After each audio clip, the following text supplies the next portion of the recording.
ពាន់ទៅនឹងការអនុវត្តនៃគោលនយោបាយសំខាន់គឺយើងត្រូវតែ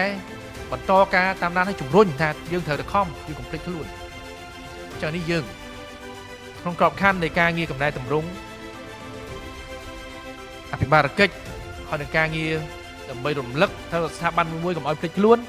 គឺការងារក្រសួងអធិការកិច្ចក្នុងមួយផ្នែកធំដែលយន្តការរបស់យើងបានខិតខំកន្លងមួយឆ្នាំកន្លងមកនេះយើងបានយល់ចិត្តគ្នាហើយយើងបានផ្ដល់ឱកាសជូនគ្នាហើយ